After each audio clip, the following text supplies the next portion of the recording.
The great council chamber stretched across 3 miles of gleaming metal and crystal. 12 different alien species sat in their assigned seats, each one believing they were superior to all others in the galaxy.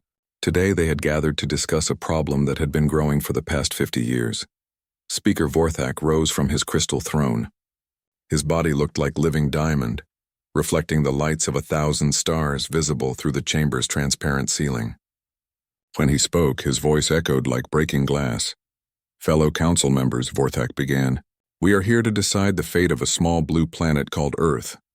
The creatures that live there call themselves humans." Admiral Kyleth shifted in her chair. She was a Zephyrian, tall and thin with silver skin that rippled like water. Her people had conquered 40 worlds in the past century. "Why are we wasting time on such primitive beings?" she asked. "My scouts tell me they still use chemical rockets to reach their own moon." Dr. Narration sat in her small research station, 300 light-years away from the council meeting. She did not know that 12 alien races were discussing whether her entire species should live or die. She was busy studying strange energy readings that had appeared on her instruments over the past few days. The readings were unlike anything she had seen before. They seemed to be moving toward Earth's solar system at incredible speed.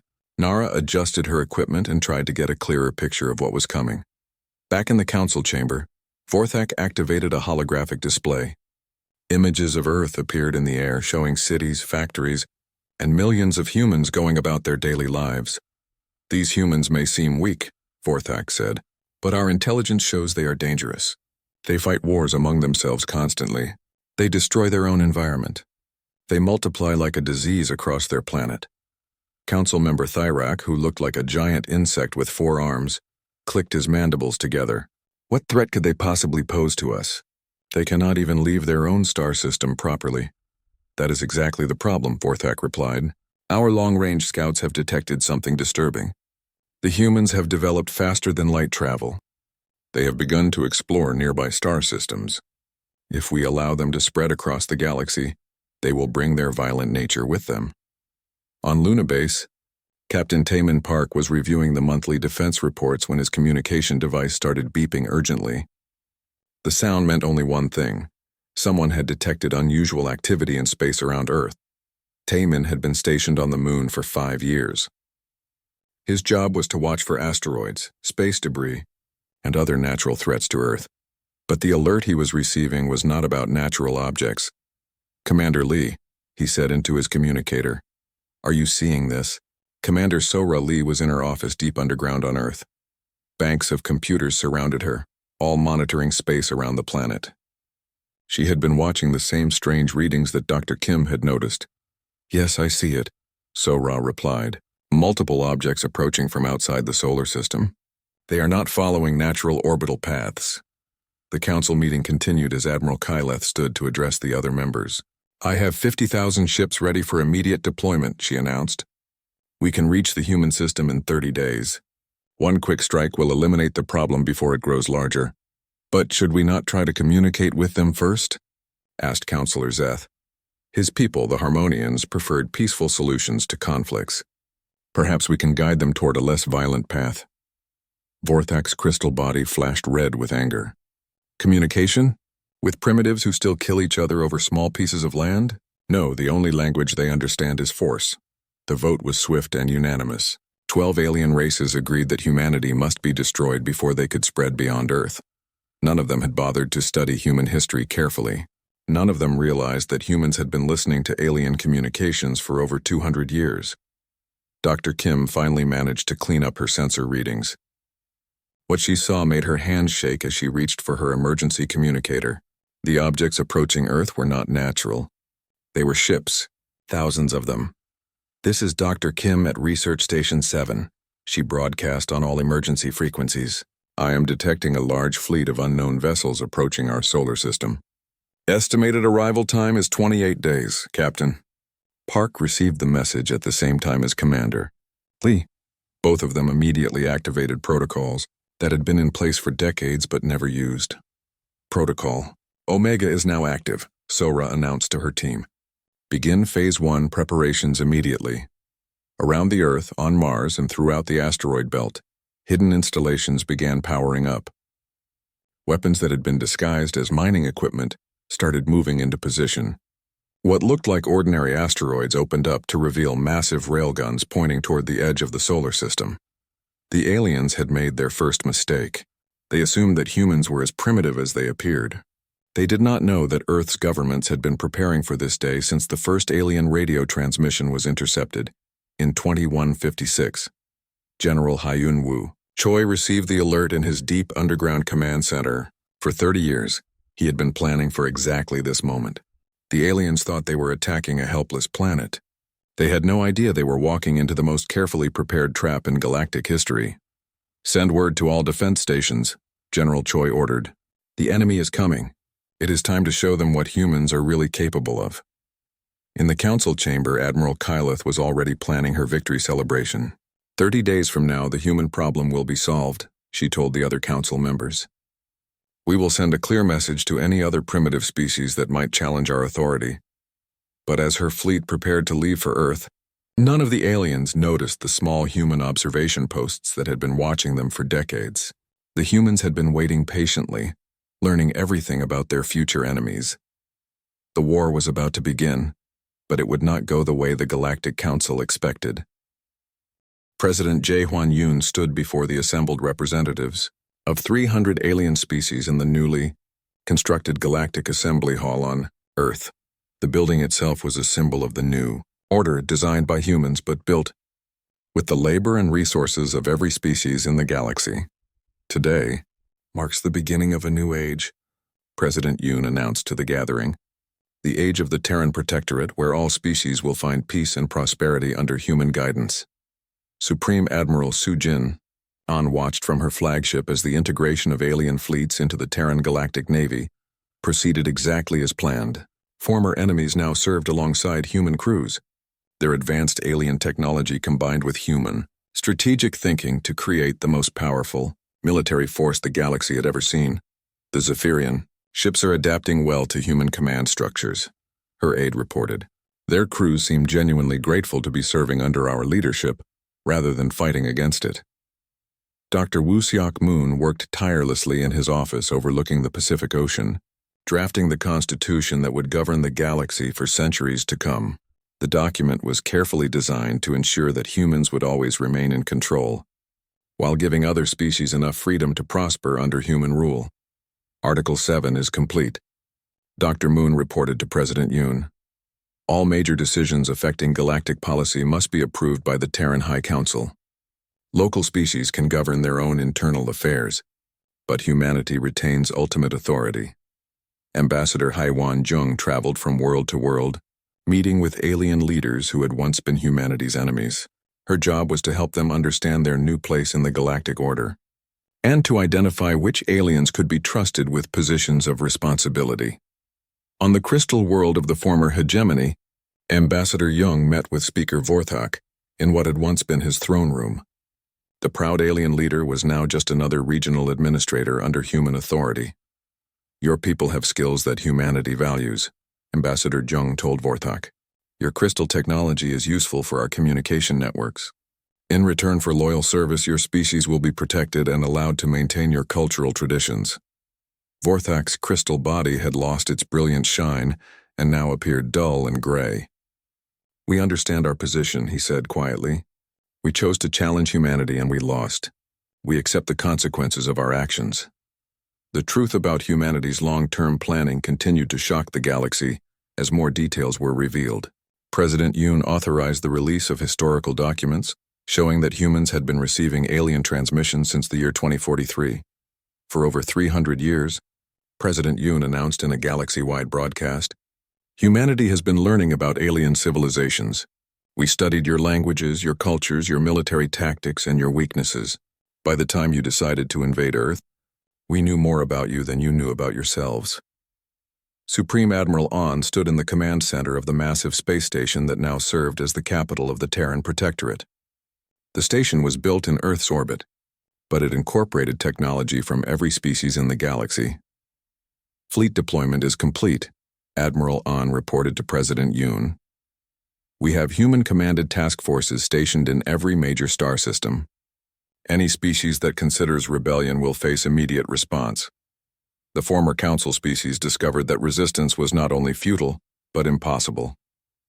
Dr. Sunmi Choi's biological control systems ensured that their populations remained dependent on human-provided medicine. Without regular treatments, the aliens would become sick and unable to function. It is not slavery, Dr. Choi explained to a gathering of alien physicians.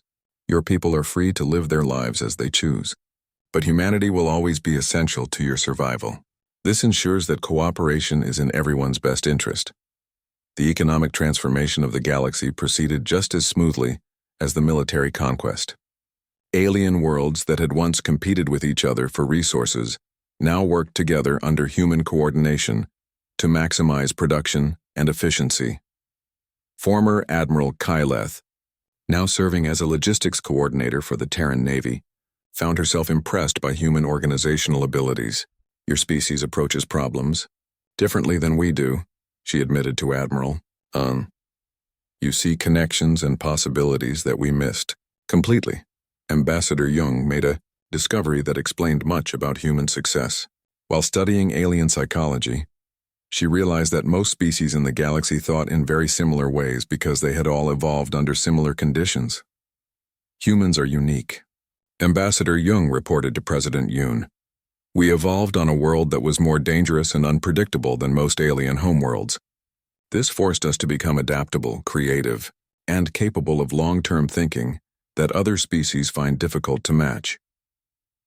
Dr. Moon completed his work on the Galactic Constitution and presented it to President Yoon for approval. The document was a masterpiece of political engineering, creating a system that appeared fair and democratic while ensuring permanent human dominance. Every species will have representation in the Galactic Assembly, Dr. Moon explained. But the voting system is weighted to ensure that human interests always prevail. The aliens will feel like they have a voice in their government, but humanity will retain ultimate control. The transformation was not just political and military. Human culture began to spread throughout the galaxy as well. Alien children learned human languages in school alongside their own. Human art, music, and literature became popular on worlds that had never heard of Earth just years before. President Yoon received regular reports showing how completely the galaxy was adapting to human leadership. Crime rates were falling, trade was increasing, and conflicts between species were becoming rare under human mediation. The galaxy is more peaceful now than it has been in thousands of years, President Yoon announced during his first State of the Galaxy address. This proves that humanity's vision of order and cooperation is superior to the chaotic system that existed before. Supreme Admiral An stood before a gathering of young alien officers who were training to serve in the Terran Navy. These beings had grown up under human rule and saw nothing strange about serving alongside their former conquerors. You represent the future of this galaxy, Admiral An told them. A future where species work together instead of fighting each other. A future where humanity's wisdom guides all our decisions. The final revelation came when President Yoon authorized the release of humanity's complete historical records. The documents showed that humans had been planning galactic dominance since the first alien signal was detected over 3 centuries ago. Your species made one critical error, President Yoon explained to a gathering of former alien leaders. You assumed that a species you considered primitive could not be a threat to you. You never considered that we might be hiding our true capabilities. Ambassador Jung discovered evidence that some alien species had suspected humanity's true nature, but had been ignored by their governments. The few aliens who had warned about human potential were now serving as advisors to the Terran administration. Your leaders were too proud to listen to warnings about humanity, Ambassador Jung told a group of former alien intelligence officers. Pride was their weakness, and humility is why you now serve us successfully. Dr. Choi made her final report on the biological control systems that kept alien populations dependent on human medicine. The system was working perfectly, ensuring loyalty without causing suffering. The galaxy is now completely secure under human control, Dr. Choi announced. No species can rebel against us without destroying themselves. We have achieved permanent peace through permanent human dominance. The new galactic order was complete. In schools throughout the galaxy, alien children learned the most important lesson in galactic history. Never underestimate a species that calls itself human. President Yoon stood once again before the Galactic Assembly, looking out at representatives from hundreds of worlds that now served human interests. The transformation was complete, and humanity had emerged as the undisputed masters of the galaxy. "The future belongs to all of us," President Yoon declared, "under human leadership. Together we will build a civilization that will last for millions of years, guided by human wisdom and supported by the loyalty of every species in the galaxy." The assembly erupted in applause from beings who had once planned humanity's destruction, but now celebrated human leadership. The greatest deception in galactic history was complete, and the age of human dominance had begun. Admiral Kyleth stood on the bridge of her flagship as the alien fleet dropped out of faster-than-light travel at the edge of Earth's solar system. 50,000 ships spread out in perfect formation, their weapons charged and ready to destroy what they expected to be a helpless planet. "Scan the system," Kyleth ordered her science officer. "Show me their pathetic defenses." The results that appeared on her screen were not what she expected. Instead of a few primitive satellites around Earth, the scanners showed defensive structures everywhere.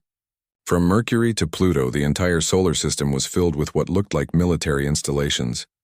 "This cannot be correct," Kyleth muttered. "Run the scan again." On Earth, General Hyunwoo Choi watched the alien fleet through his own sensors. He had been waiting for this moment his entire career. Humanity's greatest deception was about to be revealed.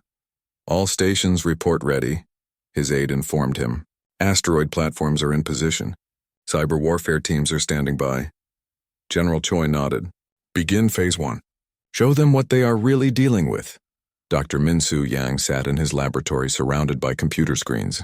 For 20 years, he had been developing weapons specifically designed to fight alien technology. His team had studied every piece of alien equipment that humans had secretly acquired over the decades. "Activate the virus programs," Dr. Yang ordered. "Target their communication systems first." Across the alien fleet, computer systems began to malfunction. Navigation displays flickered and went dark. Weapon targeting systems started giving random readings.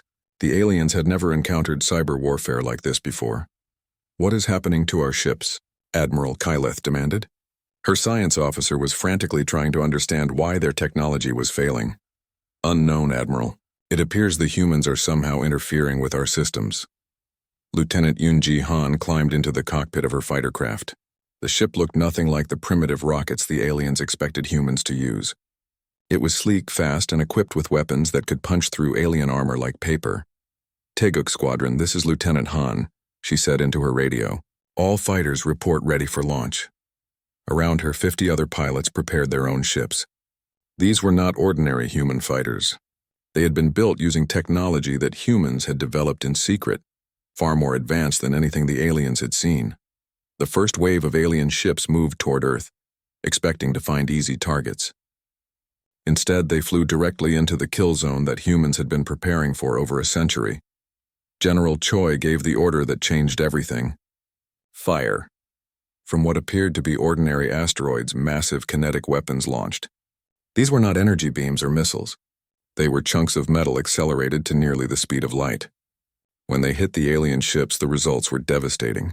Admiral Kyleth watched in horror as 30 of her ships simply vanished. One moment they were there, the next moment they were nothing but expanding clouds of gas and debris. "How are they doing this?" she screamed. "They are supposed to be primitives." Lieutenant Han's fighter squadron swept through the alien formation like deadly angels. The human ships moved in ways that should have been impossible, turning and diving through space as if the laws of physics did not apply to them.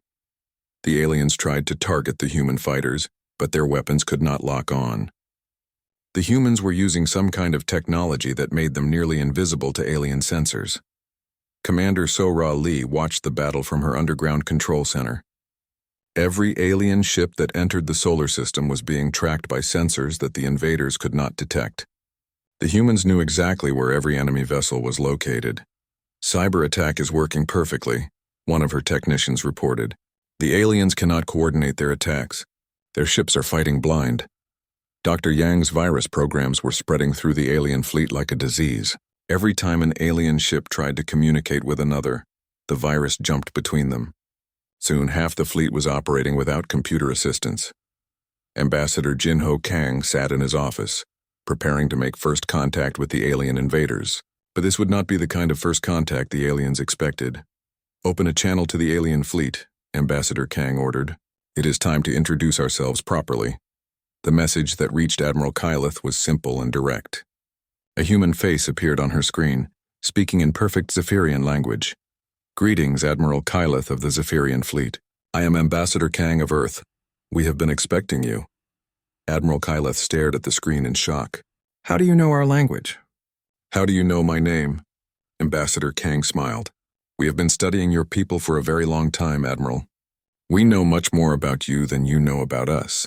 You came here expecting to find primitives. Instead, you have found an enemy that has been preparing for this war since before you were born. More human fighters appeared from hidden bases throughout the solar system. They moved in perfect coordination, striking the alien fleet from every direction at once. The aliens had never faced an enemy like this before.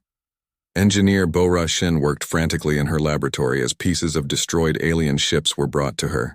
Her job was to reverse engineer alien technology in real time, finding weaknesses that human weapons could exploit. Their armor is strong but brittle, she reported to General Choi. If we hit them at the right frequency, their ships will crack like eggs. Within hours, human weapons were being modified to take advantage of this discovery. The alien ships that had seemed so powerful at the start of the battle began falling apart under human attacks.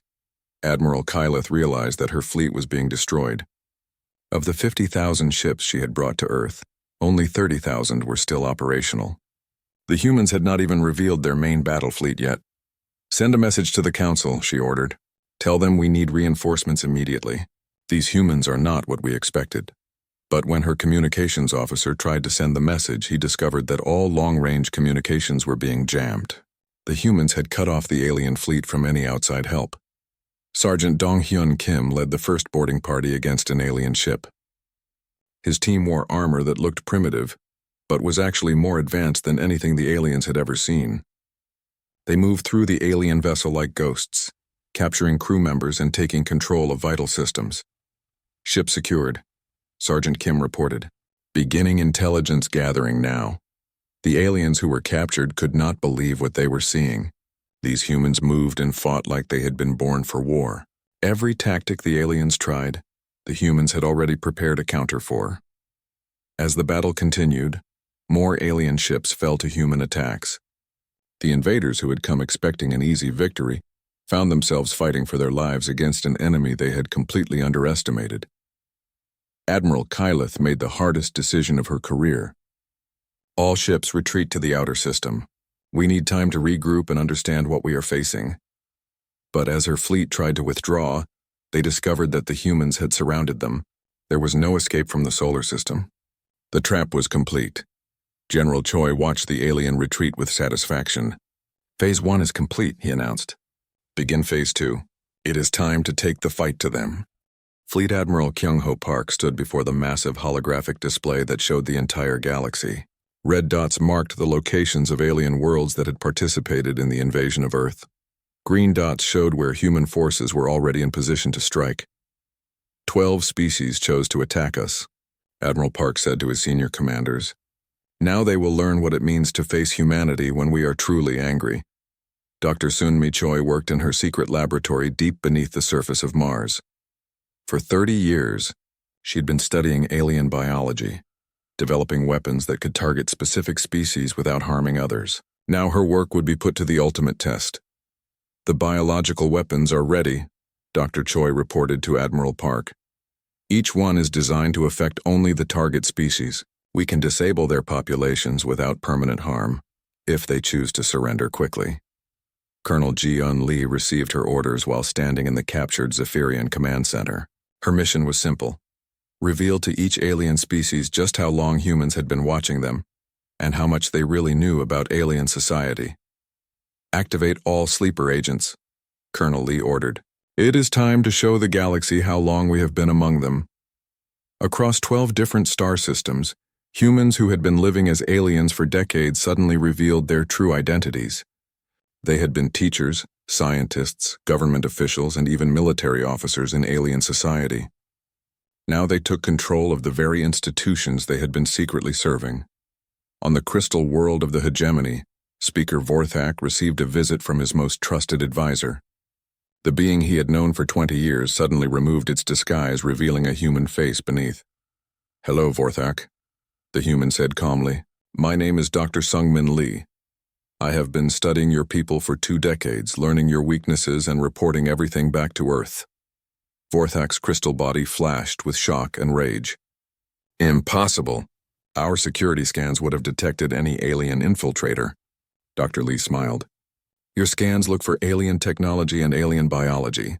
They were not designed to detect a species that is better at deception than you ever imagined possible."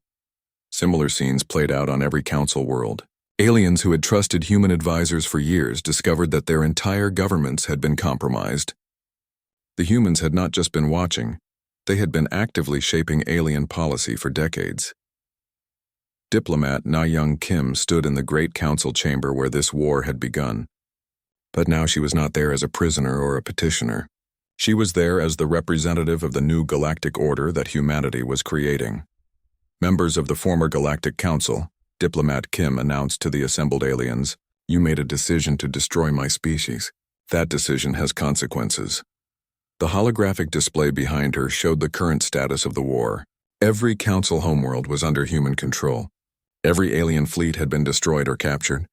The invasion force that had seemed so mighty just weeks ago was now nothing but space debris. "You have 3 choices," Diplomat Kim continued. "First, you can surrender unconditionally and accept human leadership of this galaxy. Second, you can continue to fight and face complete destruction. Third, you can attempt to flee beyond our reach, but I assure you that there is nowhere in this galaxy where you can hide from us." Admiral Park's strategy was working perfectly. By attacking all 12 council worlds simultaneously, humans had prevented the aliens from coordinating any kind of defense. Each species was fighting alone, exactly the way humans had planned. The mantid homeworld fell first. Their insect-like warriors had seemed fearsome until they faced human soldiers who had studied their biology for decades. Dr. Choi's specialized weapons made the mantids unable to fight, and they surrendered within hours. The aquatic collective tried to hide in the deep oceans of their water world. But humans had developed underwater technology that was far superior to anything the aliens possessed. Their cities were captured one by one until they had no choice but to give up. Dr. Choi made another breakthrough in her laboratory. She had discovered that all the council species shared certain genetic markers, suggesting they had all evolved from the same ancient source. "This explains why they formed the council so easily," Dr. Choi reported. "They are essentially cousins, all thinking in similar ways. That is why they could never understand a species like us that evolved completely independently." Colonel Lee stood in the Parliament building of the Harmonian homeworld, addressing their leaders directly. The peaceful Harmonians had tried to negotiate, but humans were no longer interested in negotiations. "Your people voted to destroy Earth," Colonel Lee told them. "The fact that you prefer peace does not change what you chose to do. You will accept human authority, or you will face the same fate as the more warlike species." The revelation that humans had been infiltrating alien society for generations created panic throughout the galaxy. If humans could disguise themselves so perfectly, how many other species might be hiding among the stars? Fleet Admiral Park watched the surrender ceremonies taking place on world after world. Each alien species was forced to acknowledge human superiority in front of their own people. The psychological impact was devastating to alien morale. The Zephyrian military, once the most feared force in the galaxy, was reduced to a police force under human supervision. Admiral Kyleth herself was forced to serve as a human liaison, helping to integrate Zephyrian forces into the new Terran Galactic Fleet. "How did you plan all of this?" Admiral Kyleth asked Admiral Park during one of their meetings. "How did you know exactly what we would do?" Admiral Park smiled coldly. "We have been listening to your communications for over 300 years. We know your history, your psychology, your military doctrines. We know you better than you know yourselves. Dr. Sunmi Choi's biological weapons proved to be incredibly effective, but not in the way most people expected. Instead of killing aliens, they were designed to make them completely dependent on human-provided antidotes. Now every council species needs human medicine to survive," Dr. Choi explained to Admiral Park. "They cannot rebel against us without condemning their own people to death. The final battle of the war took place not in space, but in the great archives of the hegemony. Human scholars led by Dr. Woojin Park gathered every piece of alien historical records and began rewriting galactic history from humanity's perspective. From now on, Dr. Park announced, galactic history will begin with the day humanity revealed itself to the stars. Everything that came before was just preparation for our arrival. Diplomat Kim received the final surrender from Speaker Vorthak himself. The once proud leader of the Galactic Council was forced to kneel before a human representative and formally transfer all authority to Earth. The Galactic Council is dissolved, Vorthak said in a broken voice. All member species hereby submit to the authority of the Terran Empire. But the humans were not finished. Admiral Park had one more surprise for the defeated aliens. He activated a holographic display that showed the true extent of human presence in the galaxy. For the past 200 years, Admiral Park announced, we have been establishing colonies on uninhabited worlds throughout this galaxy. We already control over 1,000 star systems. You never invaded our home. You invaded our empire. The aliens stared in horror as they realized the truth. Humanity had not been a primitive species trapped on one world. They had been a growing galactic power that had allowed the Council to think they were helpless. This entire war was a test, Admiral Park continued. We wanted to see how the galaxy would react to a species they thought was weak. You have all failed that test. The transformation of galactic civilization was swift and complete. Within 6 months, every major alien world was under human administration. The former Council species found themselves serving their former victims. But Admiral Park had saved the most important revelation for last. As the defeated alien leaders watched, he showed them recordings that proved humans had been manipulating galactic politics for centuries. Every major war, every alliance, every trade agreement for the past 300 years, Admiral Park said with satisfaction, all of it was influenced by human agents working behind the scenes. You thought you were the masters of this galaxy. You were never anything more than our puppets. The age of alien dominance was over. The age of humanity had begun. Admiral Yoon Seo Lim stood in the command center of humanity's most secret weapon. The massive ship had been hidden inside a hollowed-out asteroid for 50 years, waiting for this exact moment. Now it was time to reveal what humans were truly capable of. All systems are ready, Admiral, her second-in-command reported. The fleet is prepared for launch. Admiral Lim nodded. Around her asteroid base, 200 human warships powered up their engines. These were not the small fighters that had surprised the aliens in the first battle. These were full-sized battleships, each one carrying enough firepower to destroy a small moon. Admiral Kyleth tried desperately to contact the Galactic Council. Her fleet was trapped in Earth's solar system, and she was losing ships every hour to human attacks. But every message she sent was either blocked or returned with strange modifications. Admiral, her communications officer said with fear in his voice, the humans are sending our own messages back to us, but they have changed the words. On the screen, Kyleth watched a recording of herself saying, the humans are far superior to us in every way. We surrender completely to their wisdom and power. The voice was hers, but she had never spoken those words. Dr. Haijin Ryu smiled as she watched the psychological warfare program work perfectly. Her team had been studying alien minds for decades, learning exactly how to break their confidence and fighting spirit. Send the next batch of modified messages, Dr. Ryu ordered. Make sure every alien ship receives recordings of their own leaders praising human superiority. The aliens began to doubt everything they thought they knew. If their own admirals and council members were saying humans were superior, maybe it was true. Maybe this entire invasion had been a terrible mistake. Sergeant Dong Hyun Kim led his team through the captured alien ship, gathering intelligence that would change the course of the war. What they found in the alien computers was beyond anything humans had hoped for. General Choi, Sergeant Kim reported over his radio, you need to see this. The aliens have detailed maps of every major world in the galaxy. They have been planning to conquer everyone, not just us. General Choi studied the alien data with growing amazement. The Galactic Council had files on hundreds of species, most of whom had no idea they were being watched. The aliens had been preparing for galactic domination for thousands of years. This changes everything, General Choi said. We are not just fighting for Earth anymore. We are fighting for every free species in the galaxy. Engineer Bora Shin worked around the clock in her laboratory, studying the alien technology that Sergeant Kim's team had captured. What she discovered made her hands shake with excitement. The aliens are not as advanced as they pretend to be, she reported to Admiral Lim. Most of their technology is thousands of years old. They have not innovated or improved anything in centuries. This explained why the aliens had been so shocked by human tactics. They were used to fighting enemies who used the same old strategies over and over again. Humans, who constantly adapted and improved, were completely outside their experience.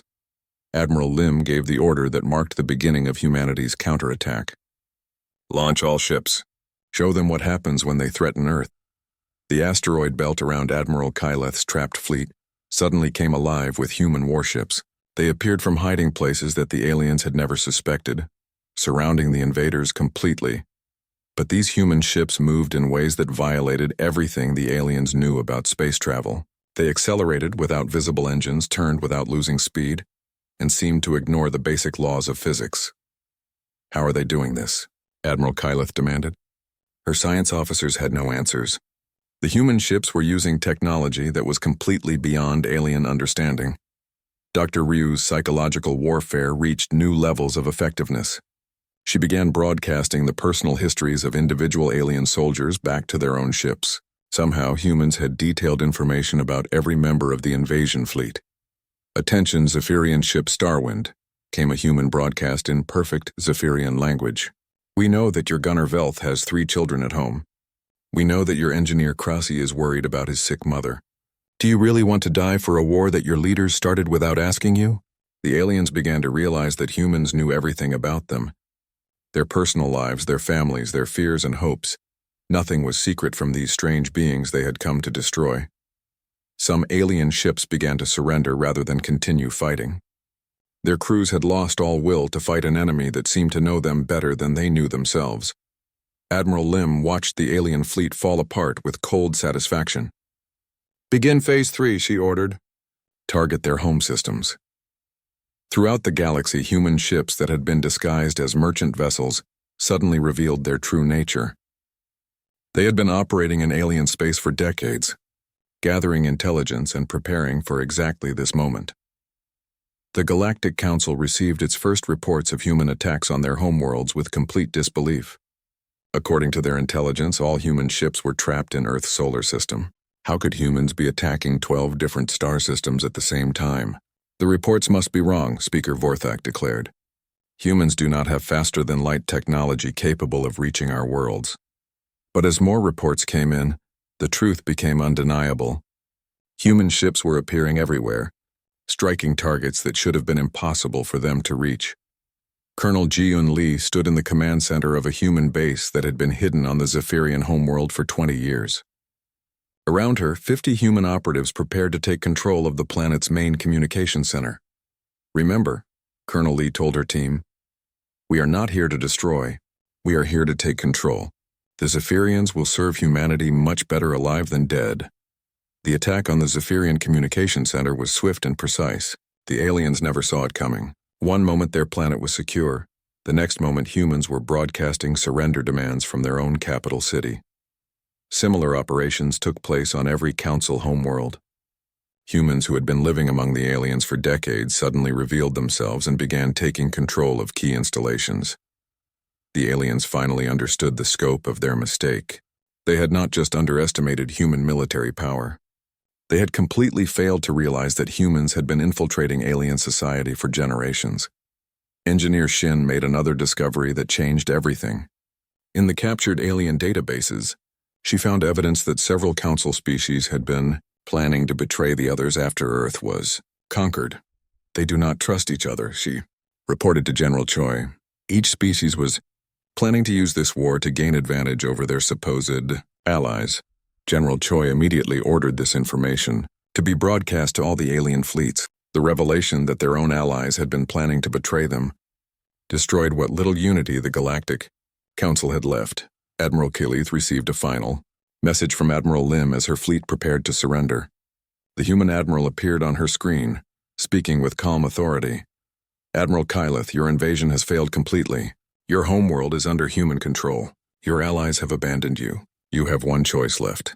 Surrender now and your people will be treated with mercy. Continue fighting and face total destruction." The choice was easy. Admiral Kyleth gave the order for her entire fleet to surrender. The great invasion of Earth was over, and humanity had won a victory that would echo across the galaxy for thousands of years. But this was only the beginning. Now it was time for humans to teach the galaxy a new lesson about who really ruled among the stars.